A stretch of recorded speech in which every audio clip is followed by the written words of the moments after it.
The ceiling fans clicked in lazy circles above the Grange Hall, stirring the scent of floor wax and potluck casseroles. Tin letters over the stage read, Harvest Appreciation Night. Old-timers in Legion caps clustered by the coffee urns. And the jukebox in the corner, Betty's old Wurlitzer on loan, murmured a 70s ballad through a single working speaker. I ran a thumb along the edge of the invitation card, mayor's seal, cardstock rough against my skin, and felt my heartbeat steady like boots on planks. Harold Langley stood at the microphone, boots planted wide, chin up as if the whole county were his front porch. He tapped the mic. It squealed. Folks, he said, voice carrying above the rattle of folding chairs, we all know where the real hard work happens. He swept an arm toward a poster board map of our valley. And who keeps it prosperous? He smiled that billboard smile. Some land changes hands. That's progress. I could hear coffee drip, drip, drip. Smell percolated bitterness. Denise from the library whispered near me. Why is he talking like an auction? I didn't answer. My throat felt lined with paper dust. I kept my jaw soft the way Grandpa taught me before 4-H judging. Steady hands, steady eyes. Harold lifted a manila folder, thick as a hymn book. He slapped it against his palm, and the sound echoed off wood beams. This, he said, puts to bed an old debate. He turned, nodding to a greased-back cousin by the stage stairs. Boundaries matter. Laughter rippled in the corner where the men from the implement dealer clustered. He saw me then. His smile thinned. He tilted the folder my way like a toast. You're squatting on Langley soil, 7 words. A taunt cut to size. You're squatting on Langley soil. A few gasps fluttered the hall like program pages. Someone dropped a fork onto a paper plate. I felt the sting in my cheeks, hot under the hall's humming lights. Harold, the mayor said carefully. This is a community night. Community means truth, Harold replied. He planted his boot on the first stair as if claiming higher ground. Her granddaddy muddled records. Happens. Tonight we, clarify ownership. He tapped the folder again. It's time. I smelled leather polish from an old officer's jacket as Mr. Walter from the Legion squeezed past me for a better view. Hold your chin, kiddo, he muttered without looking, the way elders do when the room is a test. Inside, a small voice tried to sprint. Say something. The steadier voice answered, not yet. Patience wins long rows. Harold swept an arm to the crowd. This is our valley's future, folks, his cousin snickered. A phone camera rose at the back. And for the record, he turned fully to me, savoring it. When a farm's not yours, you give it back. Betty set a fresh tray of cinnamon bars on the buffet. The sugar and butter scent slipped through the tension, thin and kind. Denise's hand found my elbow. Susan? She whispered. Are you okay? I'm steady, I said quietly. My voice surprised me with how level it sounded. My fingers grazed the inside pocket of my blazer and felt the crisp edge of something harder than rumor, smoother than a threat. Harold lifted the mic closer.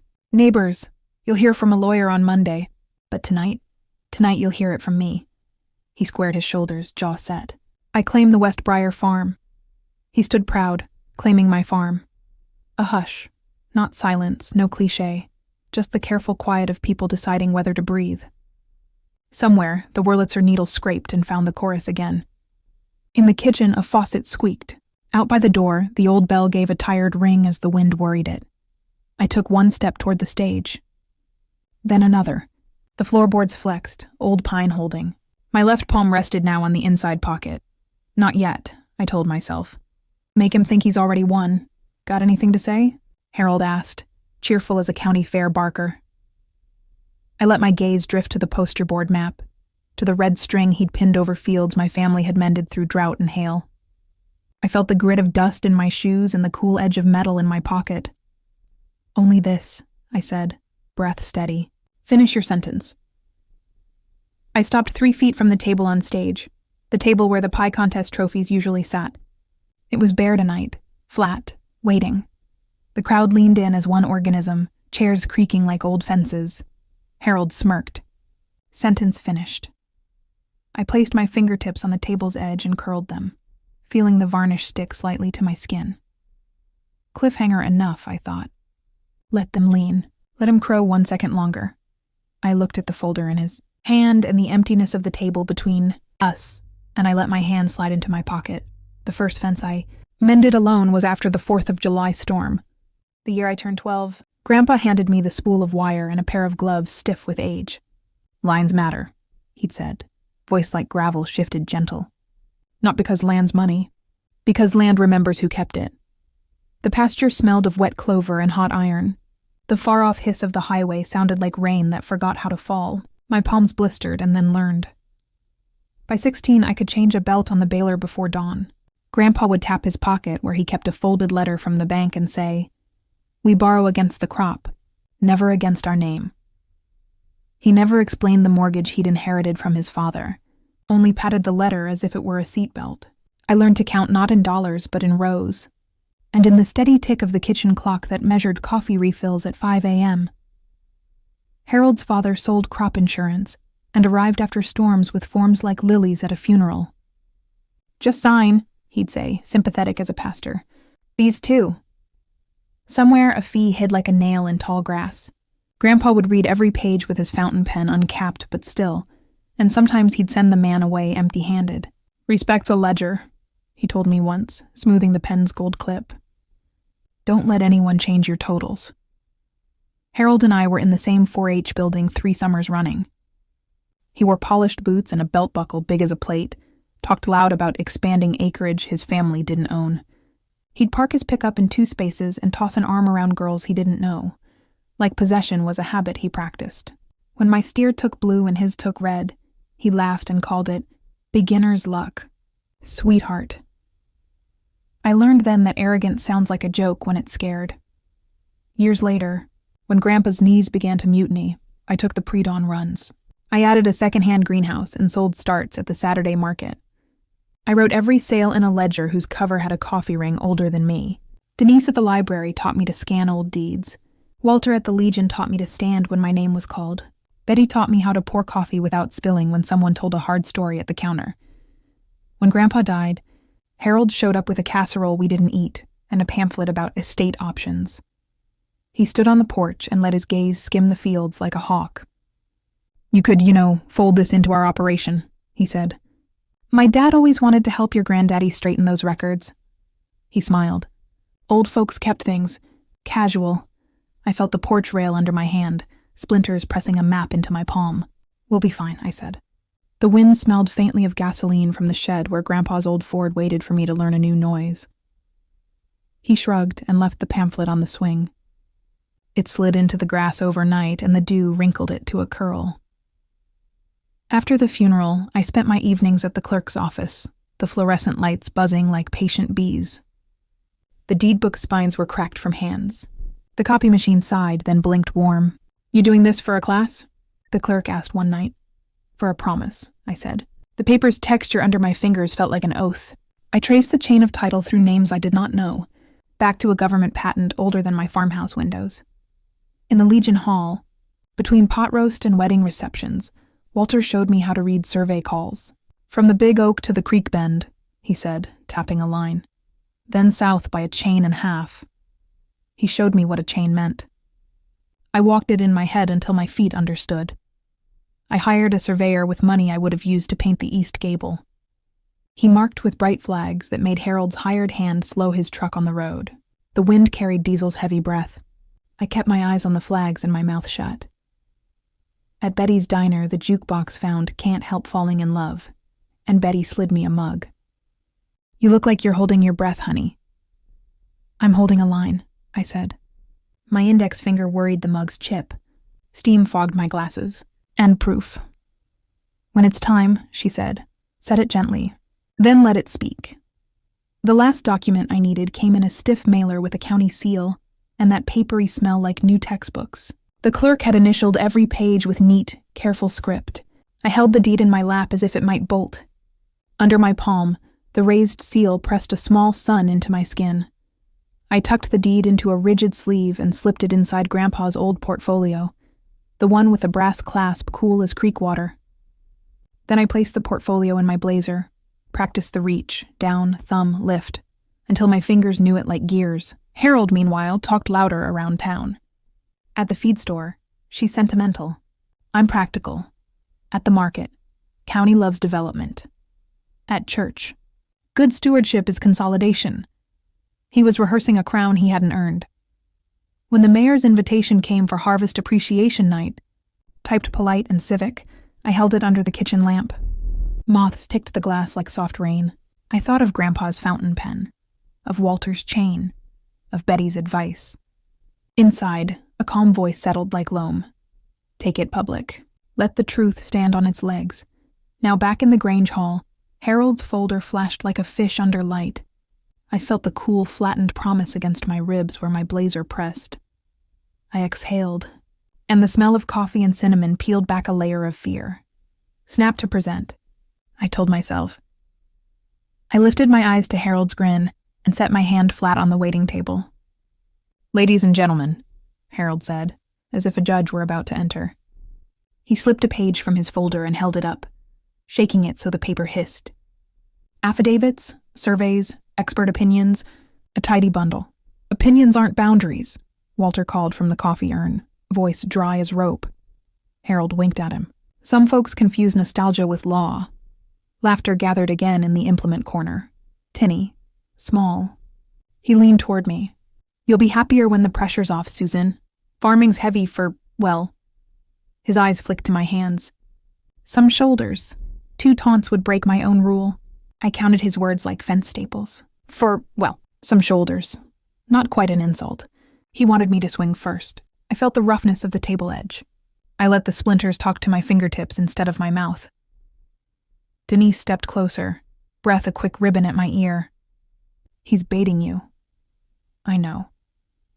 My tongue touched the back of my teeth, tasting metal and cinnamon. Harold turned to the room again. We all want fairness, he said. Land used right. Taxes straight. Productivity. He tapped the map. And when records get messy, strong hands tidy them.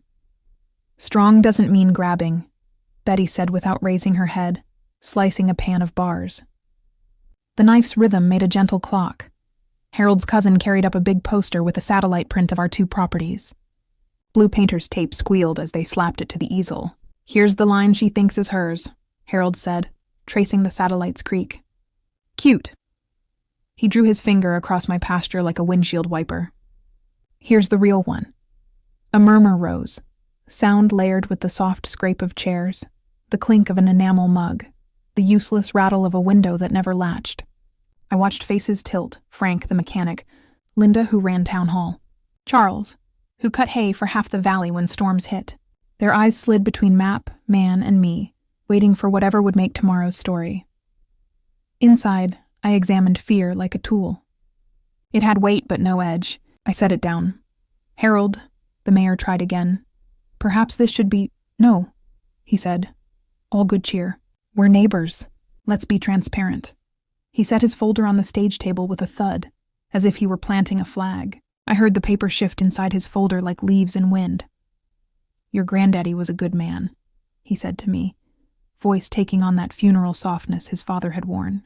But he kept things casual. You know how they did it then. Grandpa kept things written, I said. I let the words be simple, no heat at all. Harold spread his hands to the crowd. She's young. She believes in stories. He chuckled, as if we were in on something together. I straightened, feeling the blazer seam along my shoulder blades. The room smelled of coffee and polished wood, and the faint wool smell of old uniforms. My mouth found a small private prayer. Steady hands, steady eyes. Let's not drag this out, Harold said brightly. You'll get a fair offer. We're generous. Generous with what isn't yours, Denise whispered, anger a hummingbird behind her teeth. Harold pinched the mic wire between thumb and forefinger, controlling the squeal like a toy. Neighbors, he said. I'm claiming the West Briar farm as Langley land. A few phones rose. A kid whispered, Is this a play? His father shushed him, then failed to hide a grin. I glanced at Walter. He tapped his watch and then with 2 fingers mimed. Now? Not yet, I thought. One more gust. Let him inflate. Harold pulled one more page from his folder and rattled it near my face, paper wind tapping my cheek. This is an affidavit from a man who remembers— Remembering ain't measuring, Walter said. Harold smiled wider. Memories are the soul of a town, and records are its bones, I said softly. He lifted his eyebrows. You brought any bones, Susan? I felt Grandpa's portfolio press my ribs again, cool, exact. The table before me was a stage.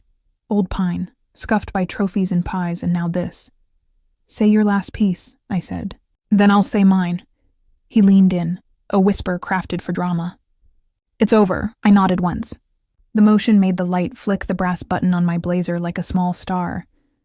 Then, without adding heat to my breath, I reached into my pocket. The portfolio's brass clasp found my thumb with that friendly click I'd practiced. The leather, oiled last night, gave off a scent like Grandpa's office, pencil shavings and clean tools. I slid the portfolio out so that everyone could see the seal on its spine. A hush became a lean, not silence but a hallway of listening. I set the portfolio on the table. The brass kissed wood. Visual cliffhanger. The portfolio sat there, closed, between his folder and my hands like a drawbridge lowered but not yet crossed. Harold's grin flickered. Just once. The brass clasp lifted with a tidy snap. I drew out the rigid sleeve and pinched the top so the county seal faced the room.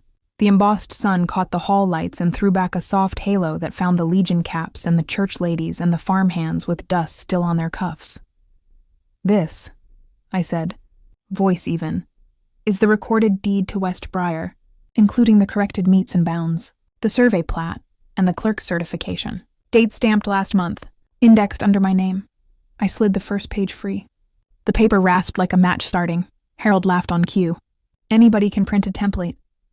Templates don't emboss, Linda said from the town table. She stepped forward, civic backbone straight. Mind if I... Please, I said, and handed her the deed by the corner so no one later accused me of hiding anything. The paper was cool against my fingertips, textured like small promises. Linda held it to the light, then ran a nail over the seal. The raised circle didn't lie. She blinked, anchored herself, then read aloud so everyone heard the cadence that means authority. Instrument number 2025-1834. Grantor, Susan Ann Whitaker, as sole heir of acceptance of corrective description, received and recorded. A ripple moved through the hall. Not a cliché hush, but a human recalibration. Chairs creaked toward me. A coffee cup stopped halfway. The jukebox missed a beat and then kept the chorus as if it wanted to help. Harold's cousin shifted on his boots. Probably outdated. Walter took the plat page I offered and put on his wireframes. New bearings, corrected to GPS, matches the original calls by chain. He tapped the corner where the surveyor had signed. I know this hand. He's straight. He glanced over the rims. Langley, you're out over your skis. I laid the survey flag's photo next to the plat. Touch sense, the gloss smooth under my palm. I could smell a faint edge of printer ink. These were set after notice by certified mail to adjacent landowners, I said. Your office signed. I slid forward the green return receipt. Denise helped me scan it at the library. Denise lifted a small wave, cheeks pink. Happy to serve. Betty, still slicing, called, Coffee's hot if folks plan to read the fine print. Laughter this time had warmth. It touched me and did not tip me. Harold reached for his folder like a drowning man reaches for a dock.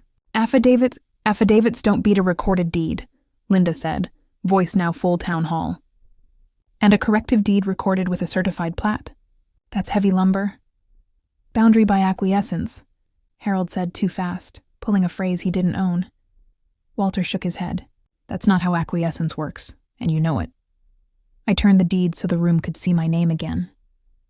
My fingertips pressed the margin where Grandpa would have signed if time were kinder. My grandfather kept a ledger, I said. He didn't always keep a lawyer. I fixed that. The record stands. Harold's tan drained the way wheat goes pale under hail. The hall's lights made a soft halo on his forehead. A vein near his temple ticked like a second hand. He stared at the raised seal as if it might revoke itself. Tonight, I said, setting the pages flat. Since you chose public, we'll be public. I tapped the table once with the back of my fingernails, a small metronome. You stood proud, claiming my farm. I looked at the empty space between us, then lifted the sleeve once more. Sound cue. A crisp slide, and let the deed's weight settle on the wood. I slammed the deed on the table. not rage. Not theater, a clean final sound that Wood understands. Phones caught the moment. The Wurlitzer, as if it had waited all evening, slipped into a new chorus that people our parents danced to when they were light on rent, but heavy on hope. Harold's lips parted. The color ran from his face all at once, like someone had opened a drain. His mouth tried to shape lawyer and found no vowels. His face turned pale in front of all. "Mr. Mayor?" Linda said gently. "Might be time to move on to the pie auction." "Seems right," the mayor said, relief a warm front. He adjusted the mic away from Harold's hand. Harold reached for the deed, stopped, remembered the room, and tried a smile that failed to stick. "We'll discuss Monday." "We will," I said. At the clerk's counter, not the coffee urn. My heart thudded once, twice, then settled into a run I could keep to the end of a field. Inside, a thought rose quiet as morning fog.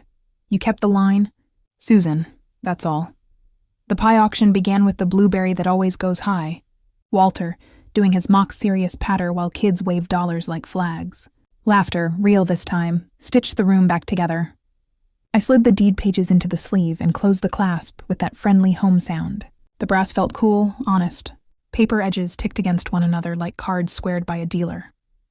Harold stepped back from the mic. His cousin folded the poster too fast and tore the painter's tape with a tisk. They avoided eyes the way folks do after they've misread the whole weather. Betty came up beside me with a mug. "On the house." The coffee's steam rose straight for a beat before disappearing into the hall's gentle draft. I wrapped both hands around the mug and felt the heat settle into my fingers. Sugar and roasted dark, nostalgia that wakes you, not numbs you, proud of you, Walter said as he passed, lifting 2 fingers in a salute that wasn't military, but felt like honor anyway. Denise bumped my shoulder. "You didn't shout. Didn't need to," I said. The jukebox found a new track, needle scratching once before the melody landed. I closed my eyes for half a breath and saw Grandpa's fountain pen, gold clip winking, waiting in its dish on the roll-top desk. I'd use it tonight to write one more line in the ledger. Boundary settled. Name kept, the mayor tapped the mic. "Before we move to pie number 2, I'd like to thank Susan for bringing clarity with dignity." He looked at Harold kindly but firmly. "And I'd like to remind us, neighbors argue. Neighbors also apologize." A tiny hope, foolish but human, waited. Harold looked at me, jaw flexing, then looked away. He wasn't ready. Sometimes folks aren't on the day, truth is. I turned to the room so no one could miss what mattered. "I appreciate your patience," I said. "I know public things can be uncomfortable." I kept my voice soft enough for the front row and strong enough for the back. "My grandfather taught me this." I touched the deed sleeve with my fingertips. "Write it down. Keep it clean. Share it if asked," Linda nodded. "Good policy." From the door, a draft carried the smell of cold dust and cut hay. Outside, dusk gathered on the gravel lot, a blue that makes barns look like they're holding their breath. I slipped the portfolio into my blazer, felt its reassuring flat at my ribs, and decided the night had done its work. As I moved toward the exit, people reached out with those small community gestures. Fingertips to forearm, a nod, a good job, a your granddaddy would be proud. I took each without clinging. Dignity is light when you don't try to carry it like a trophy. At the door, the bell made its old, tired ring. I stepped onto the front steps and let the cool air clean the last heat from my cheeks. Gravel crunched as a pickup eased past. From inside, laughter rose over Walter's chant. "Do I hear 15 for lemon meringue?" I looked back once, not to gloat, just to witness. Harold stood by the stage with his folder hanging loose, eyes fixed on a knot in the floor, as if it might open and show him a better path he'd missed. For a blink, I saw the boy who'd wanted a big buckle to prove he mattered. Then the door swung in the draft, and the image folded into wood and sound. I headed down the steps, portfolio tucked like a compass at my side. The sky over the fields held a thin first star, even with the town's lights. In my marrow, an old line settled, fence tight, corner true, respect outlives wealth, I said under my breath. A line shaped for no one and everyone. Inside, the hall carried on, and for the first time that evening, the quiet outside felt earned.